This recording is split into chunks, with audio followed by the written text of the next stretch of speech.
So we should have been recording 5 minutes ago because the amount of gold that Ellie has already spit is wild. I need to learn to start recording sooner. But today I have a very special guest. Elli Richter is a founder of Subconscious Integrative Therapy and co-author of WTF is Human Design.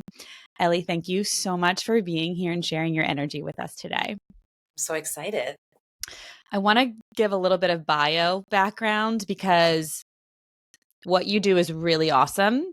And our conversation and our questions might not really get to the crux of it because we're probably going to go on tangents. We have so much in common, and I'm just so excited. So I really want to lay a foundation, if I can, from your website, just to share your work with people, and then we'll talk.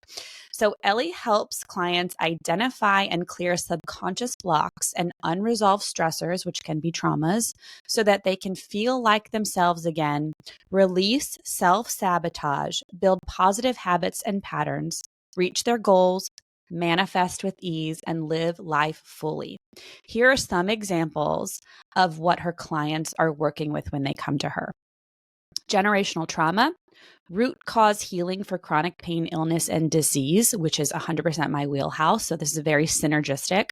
Fertility issues, money blocks, life transitions like divorce, breakups, moving, loss, grief, addictions, creating success without hustle.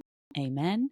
Relationship issues, chronic guilt and shame, body image issues, eating disorders, low self-worth, self-sabotaging habits, playing small, fears, phobias, anxiety, depression, PTSD, weight loss, attracting love. Oh my goodness.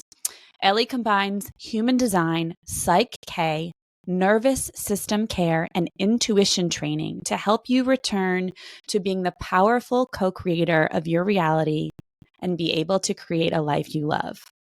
Mic drop, sister. Wow. I mean, seriously, my whole body is lighting up. And what I just shared with Ellie, and what I want to kind of share, because I love to kind of just share with the audience my connection to my person that I'm about to talk to, is that, some people on Instagram, them intricately just because they open and they share and, the algorithm brings them up a lot. And then there's people that just kind of float in and out. I have always felt so connected to Ellie. This is the first time we're speaking, but she's a presence on Instagram that's just positive and uplifting and speaks to my soul. I don't know how else to say it. The subjects you speak about, I know there's something here for me, and that means there's something here for my audience. So we have a lot to chat about. But to start, can you just share where you're from a little bit? Let's have some color about you and where you're from and how you found this work. And I know that's a big question. You can take as little or as much time as you want, but I want to know about you. Thank you so much for that introduction. And I love how energetics work even despite algorithms. The right people always find each other. Mm. And so it all kind of started with me. Well, let me backtrack because I think storytelling is an important part of how people can relate to each other, right? Mm. So I grew up in Germany, and at the time, I'm in my late 40s now. At the time, it was still very normal that parents would beat their children. So I grew up in a house with a lot of violence and erratic behavior, and my dad was doing the best he can, and he would often have explosive outbursts, and him and we butted heads a lot. And so I disassociated early on and had a lot of health issues early on as a reflection of constant dissociation. I also remember at a certain age when there was constant arguments and fights and violence that I decided to stop crying. I remember I was about 13 and I was looking around the dinner table and everybody was crying, and I was like, I started to think if it's weak, and I didn't want to be weak anymore and powerless. So I decided to get angry and instead not cry anymore, which, if anybody has an understanding of emotions and what that can cause in the body, it just goes deeper into your body and just starts to show up as symptoms to tell the person like, hey, there's unresolved stuff. So I didn't know that at the time. Obviously, this was a long time ago. There wasn't any awareness around that. So I started to develop chronic migraines, digestive issues, eating disorders. I would binge eat. And then I got underactive thyroid, and a lot of that stayed undiagnosed. And when I went to the doctor at the time, they would just tell me to eat more fiber and drink more water type thing. not to blame the doctors at the time. Again, this was a consciousness, what, like 30 years ago, so really we weren't where we are now. So at 19, I had my first burnout. I was basically for weeks burned out. I had started working at an all-females gym and started doing personal training and group fitness and started to get really, really passionate about movement. And I think in hindsight, what I loved the most about it were two things. One, guiding other women that my gift had come online. My energy type is of such that that's what I'm meant to do, create win-wins and help other people. And so that felt really good. And then the being in the body felt really good. It felt really good to move and to intentionally move. I was teaching aerobics, and step aerobics and stuff like that.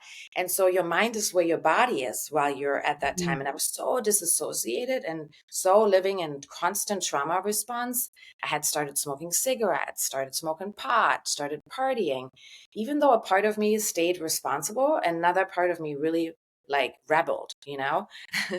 So by 19, I had all these health issues and this massive burnout. And I was just kind of really burned out physically and emotionally. In hindsight, my human design is manifestor. So I'm a non-energy type. And what basically happened, I was living out of alignment with my energy type. I'm not meant to exercise as hard as I did at the time. I was exercising several hours a day. I was teaching 19 group fitness classes a week, completely like a manifesting generator type. We'll talk about human design types in a moment, but I was just really not understanding my energy and harnessing it. I was living like I thought I should, always doing, always moving. I thought I should do that, and I thought that's healthy based on the programs that I grew up around and that I've been taught in the fitness space. So after that burnout, I was on a vacation with my mother, and somehow a book found me. And a book is similar to The Body Keeps Score. And it was talking about the emotional root causes of disease. And all my light bulbs went up. And I was 19 at the time. And I was like, oh my goodness, this is it. And I remember telling my mom, it's all your fault. It was really funny. Not really, but so then my dad had always told me that he wanted me to study medicine and become a doctor. He would introduce me. This is Elizabeth. She's going to become a doctor. Now, Elizabeth, me, Ellie, I wanted to study music. And I was playing violin and I was really musical and artistic, but I was kind of taught that that's not good enough and that you can't make any money. And I didn't have the subconscious program to pursue it. I believed I needed to do something academic. I believed I needed to please my father. That was the program I grew up with. I heard it again and again and again.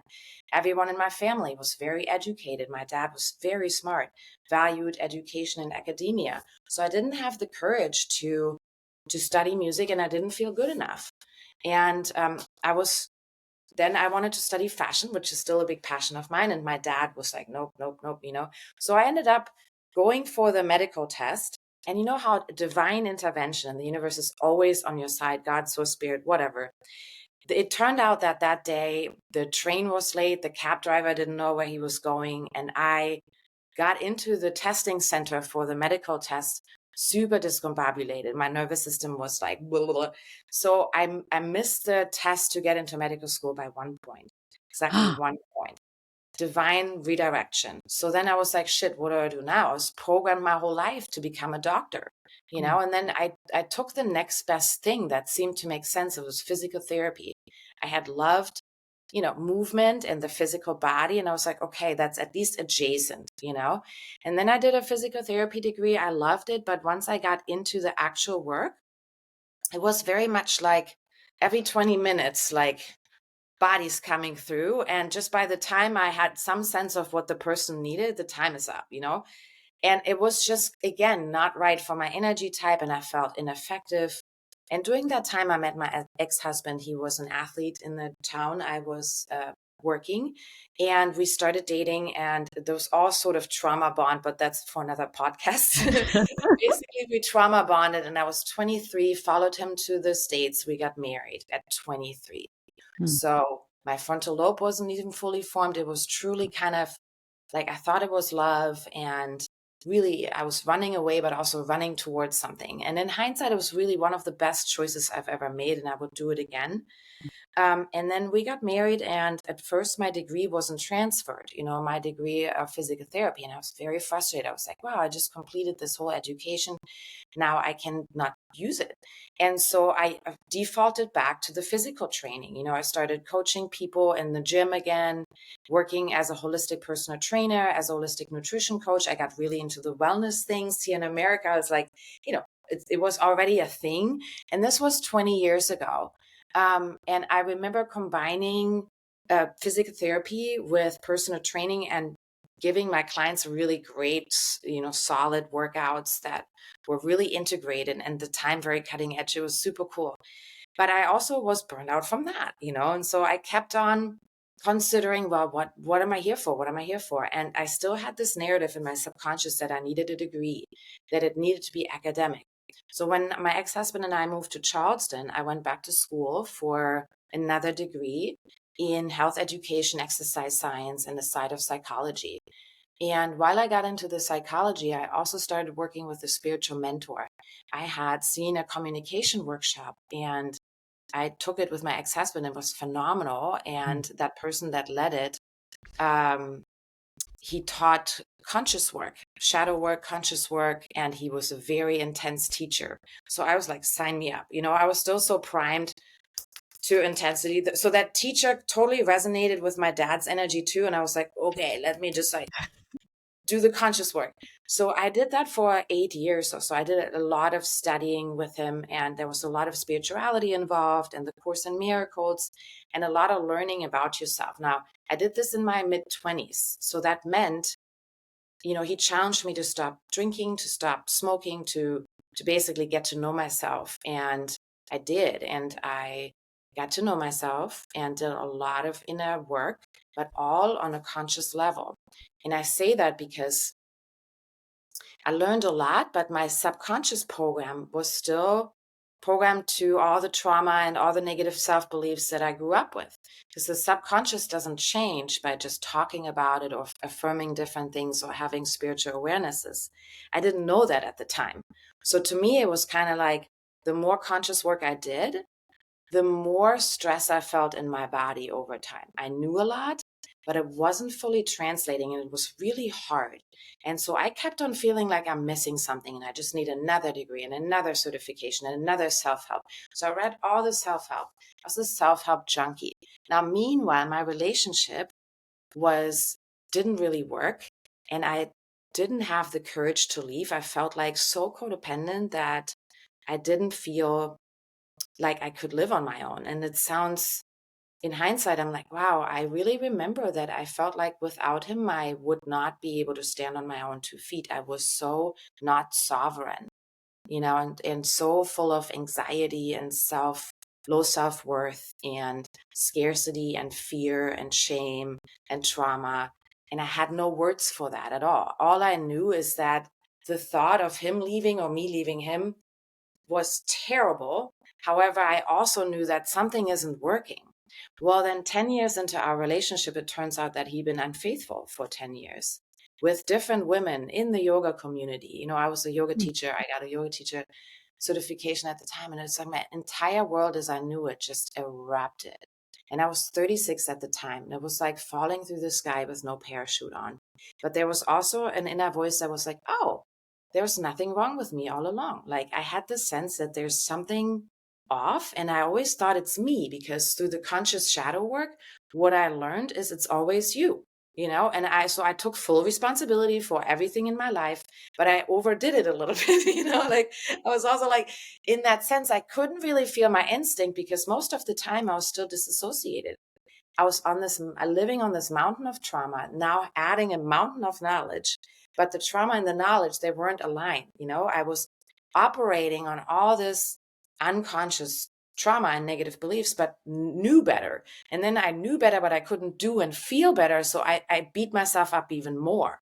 So there was this constant inner critic. I mean, it was just debilitating, and that showed up in my health as migraines, digestive issues, eating issues. And God, I was angry all the time and misaligned. It was just really, really painful. And in hindsight, I'm like, wow, that was really, really intense. And I think that's where a lot of people are that apply a lot of self-help and talk therapy and affirmations and haven't addressed the subconscious.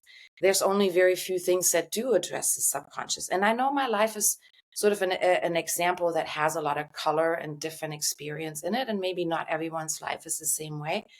But what I like about sharing the story, A, I'm on the other end of it. There's also a lot more to it, and B, it helps me. There's so many stories I can tell that people can relate to of experiences, of depression and anxiety that in hindsight, it's like they were just trauma responses. They weren't the root causes.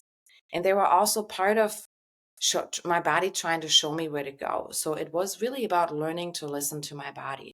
So when my marriage ended and all my world as I knew it kind of fell apart, I had already been a life coach. I've been holistically life coaching because I really got into like the law of attraction and manifesting. And with that teacher, I was working a lot on like consciously co-creating my life, and he was like, you're always responsible. You're responsible for your choices and you choose your life. And I've gotten sober. I didn't drink anymore. I didn't smoke anymore. So I was just kind of like living a somewhat of a hermit, like wellness life. There wasn't a lot of joy. There wasn't a lot of playfulness. So that part of me that I think is the most important part of me, the playful part, was kind of like on mute a little bit, because it felt like I just have to follow the rules. And if I don't, I'm a fuck up. I'm a bad person, and so there was just so much shame still. Then right after my divorce finalized, my dad fell ill and died, and the house we lived in was full of mold. So it was kind of like another many, many opportunities for grief and to actually learn to feel my feelings and be in my body. And during that time, I just gave it up to the universe. I was like, wow, the tools that I have, they're not working. They weren't working for me during these grief times. And my clients, they only got results while they were working with me. But then as soon as they went back into their life and stopped doing their practices, it would all kick back in. And then they would come back and be like, well, I know I should do my practices, but there's like some block inside of me. And I was like, I'm having the same thing. Like, what the fuck is going on? And then I started to get into sound healing, subconscious work, and all the different things to discover, okay, we actually have three minds. We have the subconscious, the conscious, and then the superconscious, the higher self. And all I've been doing is developing my connection to my superconscious and teaching my conscious new things, but I haven't actually integrated the subconscious. Mm. So then I was like, well, fuck, Now, cue human design in the midst of all of that, where I was like, oh, this is also now showing me we're all so different. And I'm actually an energy type that's only 8% of the population. And what I thought I should do and need to do to be well is not the right advice for me. That just tumbled my entire world another 180. So ultimately, a lot of trial and error experiences to lead me to co-create the approach that I have now. So what happened then, starting 2016, I was able to coach my dad to die. And I say coach him to die because we had a really beautiful last month together. And he never understood what I'm doing with my holistic life coaching and helping people manifest. He always said to me, I still have money for you going to medical school. Never stopped. But eventually when he was dying, he finally said, I get it now what you're doing. I was doing some energy medicine with him and I was just helping him and supporting him in the transition of leaving the meat suit, and that the meat suit is going to pass, but he's eternal. And it was in a beautiful full circle experience for both of us. That's a story for another day. But then afterwards, I was like, okay, give me something else, universe, because what I've been doing, there's something missing. And I don't think it's knowing more. I think there's something else I need to unlearn all the shoulds and to unlearn thinking that I don't know enough and to relearn actually trusting the heart, actually trusting the instincts. I could spiritually bypass like a professional. I could intellectually bypass like a professional, but actually feeling my feelings in my body and then waiting for my intuition to guide me, that was very difficult. And I couldn't even name it. I couldn't even tell you that that was what I was missing. I just knew I wasn't feeling myself or living the life that I meant to live. Everything felt hard. Everything felt like a big old should. I was doing all the things, drinking the celery juice, doing the affirmations, man, and it was exhausting. Mm. And then more often than not, when something in my life happened, I defaulted to like cigarette smoking here and there, or, and then I felt so much shame, and I was like, oh my God, I'm a wellness professional. I'm a coach. Like, oh my God. And just shame, shame, shame. So long story short, The Biology of Belief, the book by Dr. Bruce Lipton, found me through one of Mm. my friends who's a doctor. And we both read it together, and we were like, oh my God, life changing. And in Yes. the end, Dr. Bruce Lipton talks about Psych-K. So I went online and I looked up Psych-K, and he talks about it in all his books. And he talks about it in all his lectures because his friend, Rob Williams, is the founder of Psych-K, or the downloader of Psych-K. Does he They call teach. it Psych-K in the book?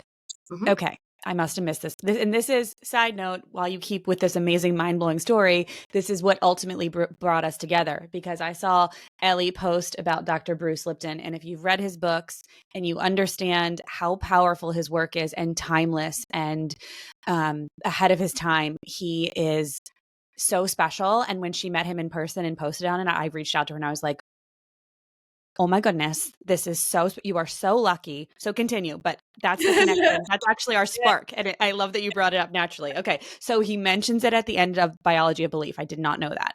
Yes. And I went online, and this was 2016.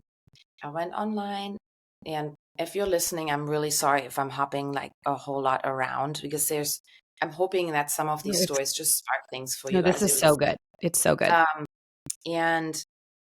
And I tried out Psych-K. You know how people are, at least me. I see something, and I'm just gonna try this out. I don't need to train it, so I'm just gonna use it. In my arrogance, I was just gonna let me use it, and it actually worked somehow. But my conscious mind couldn't accept that change can be that easy, and that there's a tool that's actually this fast and effective, because it was challenging again my entire paradigm. I've been taught that life is difficult, hard, that change is hard, that healing and growth and manifestation is very difficult and takes a long time, and that it cannot be easy, especially not for me. So I'm over here, and for everybody else it's easy, but not for me, because I also believed that I'm separate, and I also believed I don't belong, and I also believed I can't do things the same way people can. There were all these negative beliefs that kept me from accepting that Psych-K is even a possibility for me, that it could be that easy. So I remember dismissing it for 2 more years. Now, during those 2 years, 2017, 2018, my health journey just kind of continued to be crappy. I continued to do holistic life coaching, and I was in a relationship, and the relationship issues that I was facing, it's like, man, this is like daddy issues central. I know talk therapy doesn't work for me, because I can talk my face off. We can put all the awarenesses together. I know where it's coming from, but what do I do with this trauma? What do I do with these negative beliefs? Like, I could tell you that I didn't believe I was good enough. I could tell you all my fears. I could tell you all my wounds, but I didn't have a means to change it. And talk therapy didn't offer that means to change. I had done enough self-awareness and inquiry work to know the root causes. I just needed a tool to freaking change it. So then again, I was like, fuck it. Maybe I just need to quit my entire career. Divine intervention. I go on the old gram, go on the gram and see Jenna Zoe, who was my favorite human design teacher. Yeah, right. So, Best. and Jenna had posted about, and she's a projector like you. She had posted about her cousin, I think her cousin, Jana Gina. Sophia. Mhm. Mm. And Jenna did or does Psych-K as well. So I was like, oh, I've heard about this. And I looked it up, and I had the tab open for a couple more months. And then probably after the next kind of anxious avoidant attachment style cycle that I had with that partner, I was like, I need to do something. And I'm kind of the person, I like to help myself and then help others with it. Mhm. So I went to the training, and within the first 5 minutes, I was like, it went up my arm in my DNA, and I was like, oh, this is it. It's it. Just like the way I Activate. felt about human design. Mm. When I came to human design, it was like, this explains everything. And I understand, coming from a very scientific academic family, that it's it's a technology that came down, and it's kind of like astrology. People have a hard time sometimes accepting these approaches. Now, to me, as a person that has worked with thousands of people in the last 25 years, people are so different, and there's no advice that fits everyone. And I think it's a really challenging thing to give this generalized advice. Instead, I rather help a person be their own advisee and Mm. find their own way there. And human design does that, and so does Psych-K. In Psych-K, you're partner with the person you're working with. You're not their therapist. You're not diagnosing them. You're not telling them what to do. We're partners. And for me, I'm a Libra North node. It's all about win-win and partnership. So it felt really, really right, both of those things. So it was kind of like, finally, the things clicked, And then as I started working with human design and Psych-K, my life just completely changed. Mm. And the life of my clients completely changed. And things just really started clicking into place. And then as I started using the tools, I also realized, well, people don't know how to regulate their nervous system. So let me incorporate that. People don't know how to feel their feelings. So let me incorporate that. Let me create, with a former business partner who was a therapist, she and I created certain pillars of healing together so that it's a really, really integrated way. And so that's kind of like, in a nutshell, through trial and error, many certifications, many studies, Mm. how subconscious integrative therapy came alive. And I'm sort of the first client of it all and the only one in my, world. And so I get to share these tools with people all over the world that want to liberate themselves. To me, our purpose here is to liberate ourselves from the shoulds and from the things that keep us from being our authentic selves and being in connection with our gifts and being able to share them with others in ways that feel good and also pay your bills, kind of thing, Oh my gosh. If you So that even understood how much you and I are connected and similar, and I could take any sentence that you just beautifully articulated and go on 8-hour tangents. But here's where we're going to go next, is that the out of everything you just said, the thing that I think I really want to emphasize and share, and we can elaborate on, is, and you're kind of calling out where I am right now. I am so consciously aware, and I have done so much work and all these things. And I'm also always trying to help myself first and then clients. That is how I learn. That is 100% how I was brought into this world, was to figure out myself. Like you have a story, you have navigated, and now you can talk from a place of knowing, and it's very magical.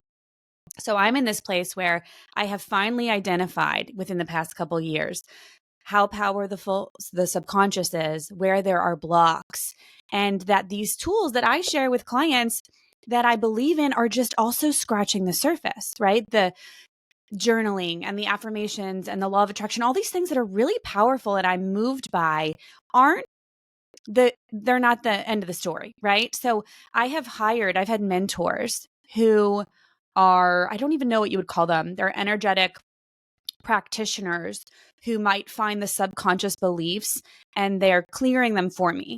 And I have made amazing progress and it's been huge for me. But where I'm bumping up against, and I think this is perfectly aligned, honestly, selfishly for me, this seems like the next step for me too, because the magic is when you can help yourself.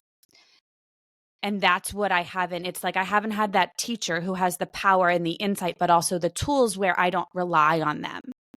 That is where the magic is.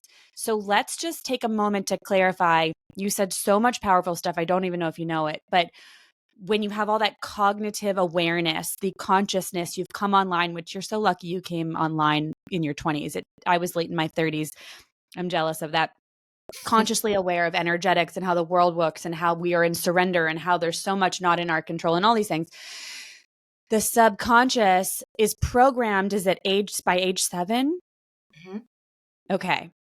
So when we're working with the subconscious, and I know Psych-K is very difficult to describe, and I don't expect you to kind of clarify, but does that work look like a combination of talk therapy and energy work? Is it conversations? Is it movements? I'm so confused. And I think this is why I've also avoided Psych-K, because I'm just not even sure what it is. But do you know what I mean? So maybe if you could just, as much as possible, just paint what it looks like if you and I were to sit down in a session. Yes. Um, I think that's probably my biggest challenge with communicating this online. And any Psych-K facilitator will probably have this a similar. It's a set of processes that involves muscle testing to communicate with your subconscious and your superconscious, and where you have different postures. Sometimes you repeat a statement, sometimes you focus on a memory. So there is breathing techniques involved sometimes, but most of it is done sitting or lying down. You're fully conscious and you're working on restoring blood flow to the brain, opening the hemispheres, and restoring what's called a whole brain state. So ultimately, the goal is to come back to a whole brain state, because when something happens like a trauma or negative beliefs, that means that there's disharmony and lack of congruence. So there's no congruence between mind, body, and spirit. There's no congruence with the hemispheres. And when you're looping on a trauma, for example, let's say you had an experience, a loss, a death, someone bullying you. Let me just spit out a couple of examples that people come into session with. Bullying is a big one, family abuse, sexual abuse, loss, divorce, being cheated on, relational stuff that happens, job loss, like, stress at work. A lot of times, health diagnoses or health issues, phobias, just kind of all the fears are basically always coming from some sort of trauma. And sometimes it can be very benign, like trauma sounds has an association that it has to be something super dramatic. So let me use the word stress. So anything that was stressful in your life, we're going to bring this to the surface, and we're not going to downplay it. Like with talk therapy, sometimes your conscious mind can be like, yep, that's in the past, or that wasn't a big deal and that person didn't mean it or whatever. And then we force ourselves consciously to move on and forgive. But to the subconscious mind, it still might be alive. And the way we know that is by connecting to the body, because the body reflects what's going on in the subconscious mind. So if your body still holds stress, then there's a subconscious open loop. And then I would ask you, well, how would you like to feel about this event? And say you've been bullied, and you would say, well, I'd like to be at peace about it and feel confident and like it had nothing to do with me. Or I would like to feel at peace and non-attached about it and would like to feel safe, in relationships. And then we would muscle test if there's any stress in your system about the event. If we're working virtually, I do the muscle testing on your behalf, but you still do all the other stuff. And then you would, if your higher self gives you permission to go ahead and clear the situation, then your higher self would also tell us what process to use. So we're using muscle testing to communicate, is it safe and appropriate? And then we're also using muscle testing to communicate, what of the 10 or more Psych-K processes does your higher self want you to do? So it's not me doing anything on you or for you. What I love about this process is you are healing yourself using the technology of Psych-K.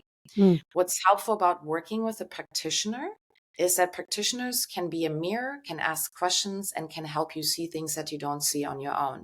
And that's the value of having a practitioner. You can Yes. learn to facilitate Psych-K with yourself and with others. And the benefit of having a practitioner is the benefit that you have of a therapeutic container where someone can really ask questions and guide you to get to the root of things, which a lot of times on our own, we're standing in the forest and don't see the tree, So true. so that would then after your higher self gives you permission and selects the process, then you're doing the process. Each Psych-K process takes a few minutes. Some of the bigger processes, and each process is called a balance, might take up to 20 minutes. But usually when you're working with, say, one traumatic event, it takes about 5 minutes. I have a couple of people that are EMDR therapists that are coming to me for Psych-K in their own healing. And from what I understand from them is that when you, for example, do EMDR, which is a recognized modality to also help with trauma, it can take up to 90 minutes to work with one memory. Whereas with Psych-K, it takes about 5 minutes. That's So incredible. my Germanness really loves the quick and effectiveness, especially after basically 20 years of doing it the hard way. I really felt like called to, and it was mind boggling to me. The first 3 months of using Psych-K and experiencing it out, it was extremely humbling. It's like an ego death, because I recognized that everything that I thought was really not true. And that the way I thought and what I needed to do to change wasn't really true. It was much simpler than that. So it's a really simple, very clean, I call it like spiritual surgery. And so the process itself, you don't go into hypnosis, you don't lose consciousness, you're fully there. And you're choosing each process. So let's say after you close that loop, once we celebrate it and that it changed, we celebrate together because it's a big deal. Then I ask you, what else is coming through? What else do you want or need? And then you listen to your intuition. You might be like, I need to believe that I'm safe. And then we craft a belief statement. And you might want to choose like, I'm safe. Or you might choose a belief like, I'm safe in my body, or I'm safe in my relationships, or something like that. It's always about what is most emotionally meaningful for you at the time. And then again, we go through the process of checking, is it safe and appropriate? There's always that safety protocol. And then going through the brain balancing process and celebrating afterwards. And it's a little bit like peeling the onion. And through the questions I asked, so this is where it's really helpful to have a practitioner that you resonate with. My energy is very, I'm a manifester. So my energy penetrates and we get straight to the truth.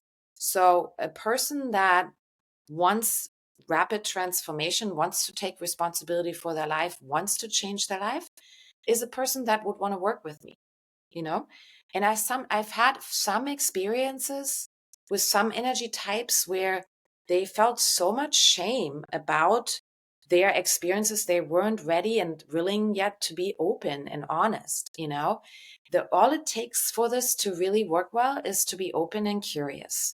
And to even if you feel shame, to feel the shame and let it come out anyways, And so the only thing that could basically prevent you from getting good results is not being fully transparent with yourself. And sure, not everyone is there. So I often meet people that have done extensive talk therapy many years, and then have discovered all their limiting beliefs and really want to just clear it and are no longer in shame spirals about it, so that I'm much more ready to roll all that out. So that's kind of how a session looks. And I usually work with people over the course of a couple of months, because most people that come to me have a variety of several different ways that trauma and negative beliefs have manifested in their lives.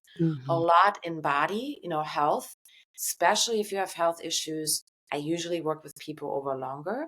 If it's money or relational stuff, that can move a little quicker, but health and body, because it's dense matter, we usually work together for many, many months. And I enjoy difficult cases. I enjoy the stuff where people have tried all the things and are at their wit's end, and then they come to subconscious work and it's like, oh, it's just wonderful, and I have so many stories of people just coming out of anxiety and depression and almost forgetting that they ever had these issues. Because once you shift your consciousness, it's like amazing how your consciousness works. You don't have to battle against it every day. It's literally a new program. So with alcohol, for example, a lot of people want to stop drinking or stop doing certain pattern. Once you really get to the root cause, for me, I never think about drinking alcohol. It's not a battle that I need to fight. I never think about smoking cigarettes anymore. It's not a battle I fight anymore. And before, when I quit without Psych-K and subconscious change, there was a lot of efforting to not do those behaviors, and I had to really choose it oftentimes, especially on weekends when I was around other people. Now I think about drinking alcohol, smoking cigarettes as little as I think about eating my dog for breakfast, never. I love that. I that's where I am with alcohol right now. I don't like it. I see it as poison. Old Carly liked it a lot, but I still indulge. So there's something there. It's like, why are you choosing that? And I think it's part trying to crack open the playful side of me that is, I'm just a highly functioning mama. and it's an easy entrance into that. But then I never feel good the next day. I don't feel good about the choice unless it's some crazy high quality biodynamic wine that I really enjoy the taste and the experience. It's rare that I feel fully good about the decision. So there's some dissonance there for sure that I would love to dive into. And we're going to, my sweet Ellie, we're going to do this work because this is so fun. But I don't know if it's the projector in me or I have a little German too that loves the efficiency. And people who go through years of therapy, how freeing to think that you can 5 minutes for a Yeah. deep trauma. And there's, I reflecting what you said, there's trauma big T and there's trauma little t, but that trauma little t still gets in there and will change your decisions. And also, our whole reality is a creation of our subconscious. So that's where the frustration, I think, comes in. If you're into manifesting and the law of attraction, it's like, you can change your mind, you can change your reality. Dr. Joe Dispenza, that is all real science-based work. But if you've got subconscious blocks you're not even aware of, your reality is being created from that. So these are the things that if people are looping, and I'm also so grateful for this new outlet of referral because in my work, I'm working with the physical body, lifestyle, supplements, um, food, right? And that can change your energy, your frequency, clear out things. But when people are stuck, I promise you, I know why. It's not because of this work. It's because of something subconscious or mindset. And I bump up against a wall because all the work that you've done, I've spent all that time doing my work. And so I'm aware of it, but I don't have those tools. And I try to nudge people and I try to gather referrals. But it seems like this could be that beautiful, perfect last block of here's how you complete the cycle. If you're doing all the things physically, you've got subconscious mindset work to do. And how freeing to know that there's, this outlet. And I've been dancing around it. I've saw Jenna, I love Jenna Zoe, her cousin, Jenna Sophia. I read about Psych-K. I've seen you. It's really you and Jenna Sophia have been the Psych-K, and I just have been so confused what it is. So thank you for sharing. It makes more sense to me now how it works. And I think there's a whole nother layer of understanding when I do it. But what I want to dovetail into now is we've referenced human design a whole heck of a lot. You have a book called WTF. So it is human design. So you're probably the perfect person to ask. I don't think I articulate it well. I think if people follow me, they know how much I love it and how it's absolutely changed my life. Big ask, but could you just try to give an intro of what it is and how, and then you can talk about how you work with it. Jenna Zoe does such an amazing intro, and I'm probably going to butcher it. It's like it's a way to understand the blueprint of your life and your energy, and help you really become or remember who you came here to be, recognize your gifts, and embody them. And it's to me kind of astrology on crack. So there's several influences that are more esoteric, like astrology, Kabbalah, the chakra system in I Ching, and then quantum physics. So it's very mechanical. And there's 5 different energy types that we're basically learning that we're all here to differentiate. We're all different. And why I was so excited about it at the time that it came into my life is because I was mostly in wellness. I was in wellness and I was in holistic life coaching. And when I was coaching people, sometimes the things that I would say or suggest would totally work for a person and totally not work for the next person. I'm like, isn't that interesting?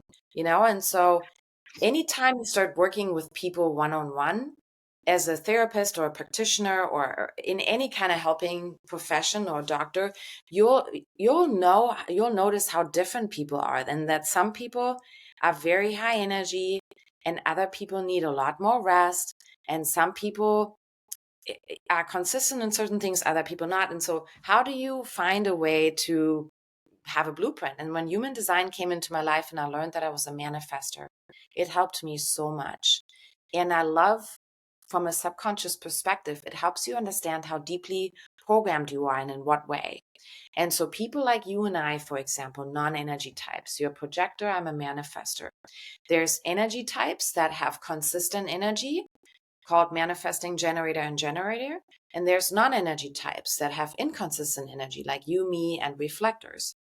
And when it comes to the wellness world, for example, you and I were programmed to believe that we should exercise every day. However, I don't know about you, but what actually is my biggest medicine is rest. Mm, And not just absolutely. when I'm sick and not just when I'm going through things. I'm not talking about the rest that everyone needs when they're going through a hard time. I'm talking about generally speaking. Generally, for to thrive in my life, the best thing I can do is lay in bed for an entire day. I'm still working on this. I really am. I was a college athlete. I mean, you work out sometimes twice a day. And yeah, there's a lot of layers there. But yes, this is something I'm actively working on. And isn't it interesting how hard it is? You think it'd be easy to do less. I'm No, and reading a that's book now called Do Less. I'm not kidding because I'm working on this. well, you can basically stop reading all the things with, I'm such a because learner. yeah, but that's just you're an experimenter, right? So you're 6'2".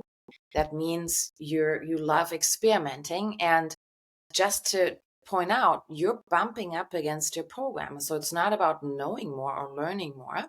It's about integrating that knowing so that it becomes your being and your doing.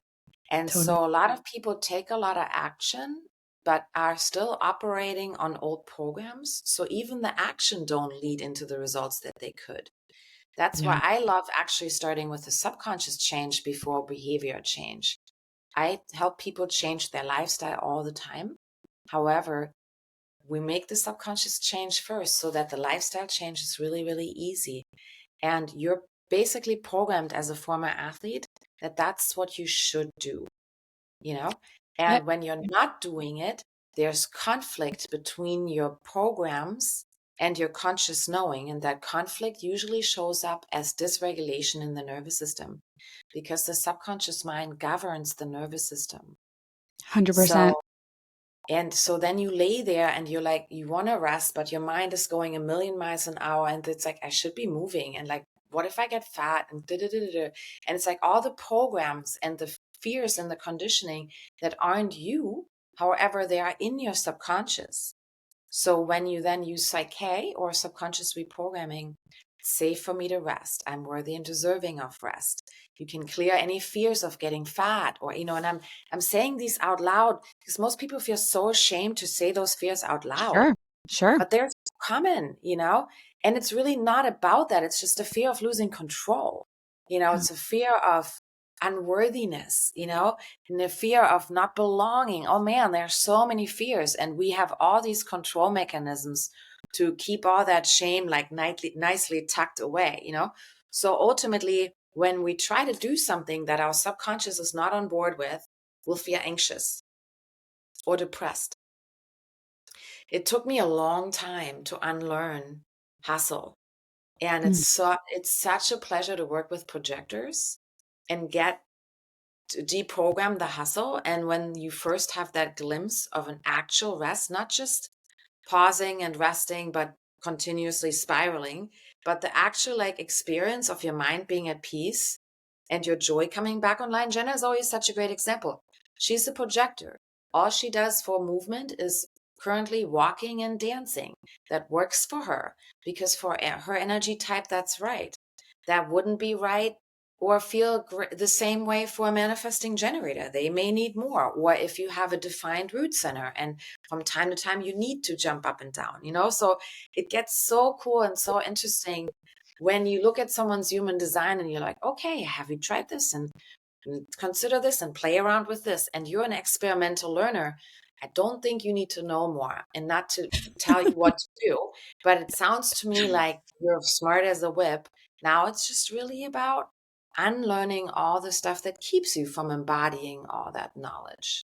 So true. And I love that you work with the subconscious first because my mom is a Manny Gen Capricorn.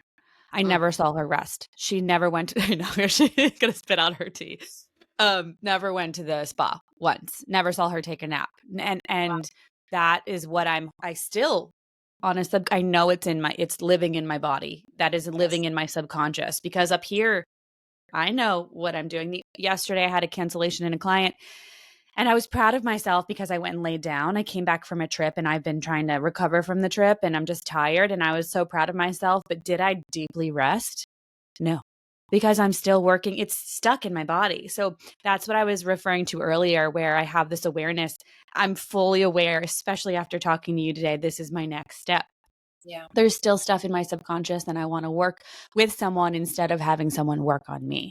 Yeah. Right. That's Yeah. the empowerment. And I feel the same way with my clients. I'm like, I'm not the dictator here. I don't tell you to just drink more water. We're a team.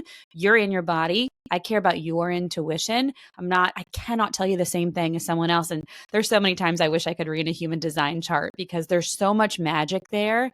And I only know about a lot about projectors and some things about manifestors because of my children and my family, and I try and pick up things. But to be able to look at someone's chart and understand how their energy operates in this world so they can thrive, it is the most valuable gift. And learning about being a projector has that changed my life because of the whole rest thing, because I'm slowly shedding the guilt about how low energy I truly am. I used to blame it on chronic fatigue, adrenal fatigue, and sure, there's probably some of that happening, but it's because I was out of alignment energetically.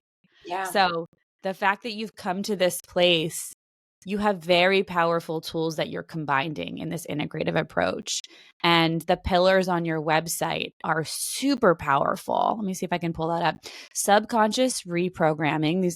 So this is what somatic and subconscious integration looks like. So subconscious reprogramming using Psych-K to break trauma loops, embodiment, feeling your feelings, like you said, purposeful understanding, exploring your gifts and purpose via human design and gene keys. This is so good. Intuition recognition. Strengthen your intuition and enhance your decision making and self trust. I have very strong intuition, but it's easy to bypass and ignore because this is very active as well.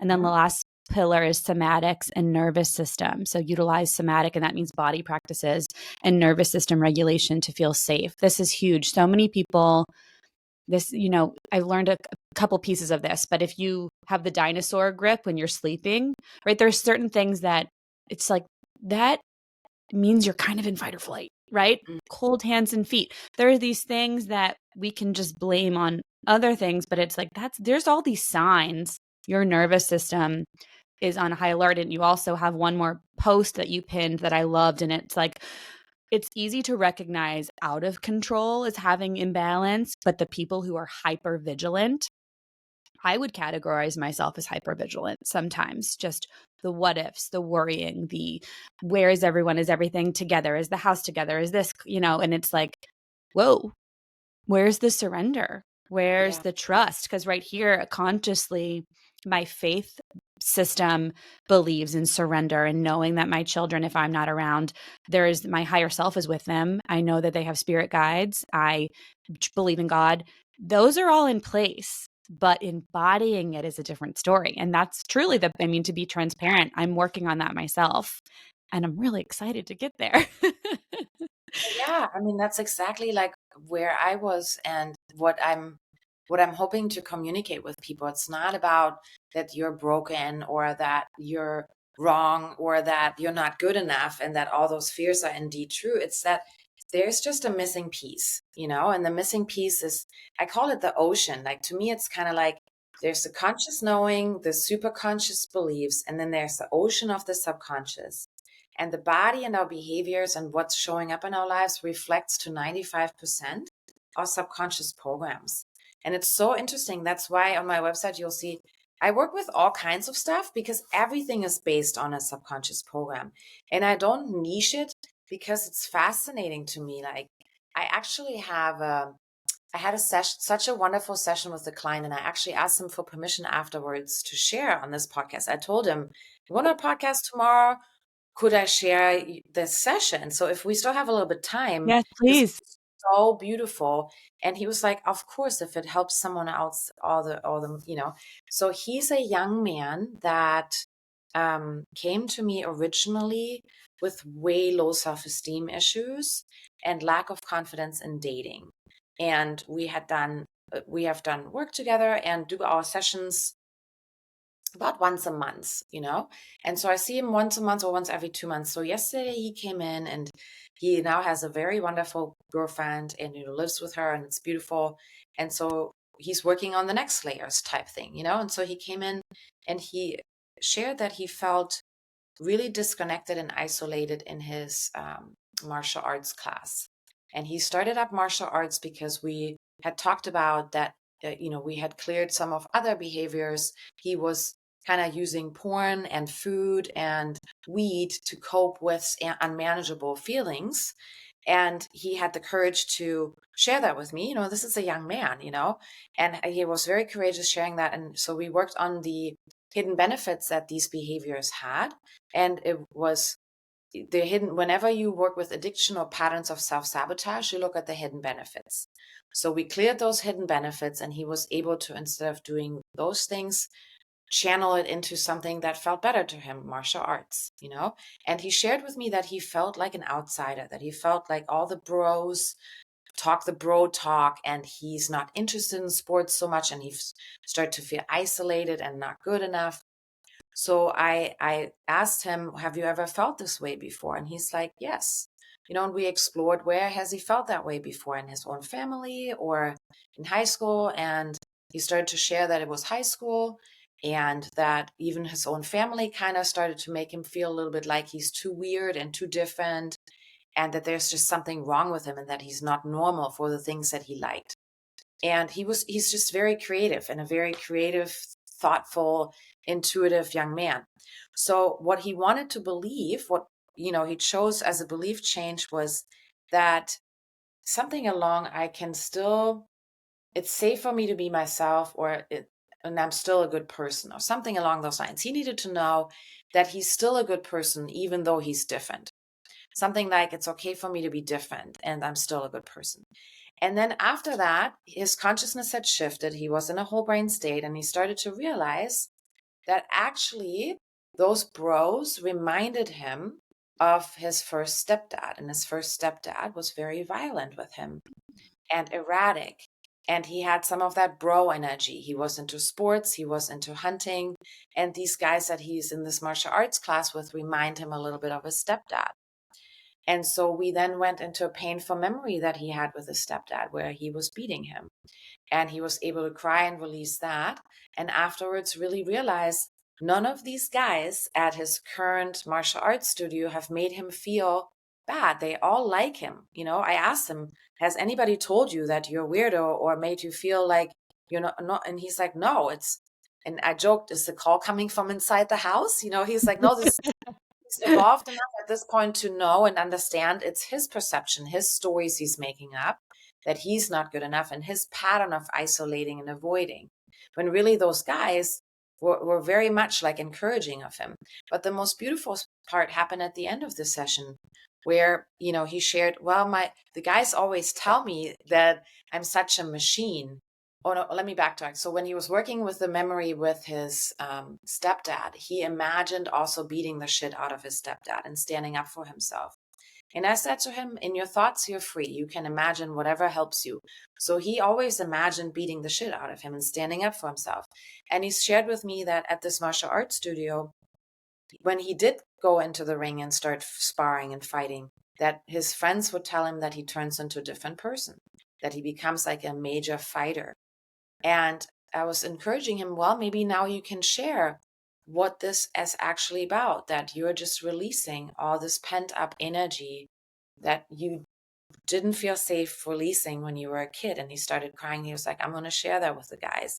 And I said to him, 9 times out of 10, they probably have a similar experience and are probably going to be so excited to bond with you over something that's real versus bonding over what we have in common with sports or the superficial stuff. Everybody yearns to connect. And it's just sometimes this little bit of vulnerability that we need to see the humanness in someone else, and that we all share stories. And knowing that about him makes you fall in love so much more with this person. And he's such a beautiful being. He's so thoughtful, so kind, And yeah, he felt different his whole life, like so many of us. So many of us feel different and feel like we don't belong. But it's really just wounding. And then the perceptions that form based on the traumatic experiences that we had. It's not just what happened, but it's also what we make that mean about ourselves. And he made what happened mean that he's too different, that no one likes him, that people won't accept him, and that he needs to isolate. and that he just is not smart enough, basically. And he's worked enough on himself to realize call was coming from inside the house. That wasn't actually what was going on, but he still felt that way. So he was willing to do the necessary painful work, and it was beautiful. And it was really one of my favorite sessions Mm. with him because he's so open and curious. Because at this age, in his early 20s, there isn't a lot of ego yet that has formed, that defense mechanisms has formed. So he's still very curious with himself. So for this work, all it takes is that you put aside what you think you know and just get really open and curious. I You know, love that story. that's That's so sweet. so sweet. It's so sweet and so profound too, because this Mm. could have also been a man growing up with violence issues, this without his willingness to heal himself. He could have passed on the pain, on himself or others. He was already on a self-destruction train, numbing himself out, you know. Mm. So it was a beautiful, absolutely beautiful story. And I'm so in awe of his willingness.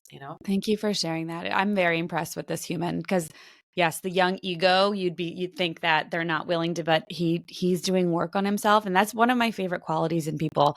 Just be open, like you're saying, willing to work on yourself. I have so many clients that, from my seat, I'm looking at their life like, wow, you are so blessed. And then when we get deep into it, they're just unhappy. And it's not because of these external things. It's deep stuff that I'm not accessing with my work. But I can see it. And they deserve to be happy, and they're good people, and they're in this spiral, this loop, like you called it. So this is beautiful hope for healing and efficient. I mean, I love efficiency. So this is awesome. I could talk to you for I know I say this a lot, but like specifically you, Ellie, this is such fun work. And I love connecting with you. Thank you for your time today. Can you just share where people can find you?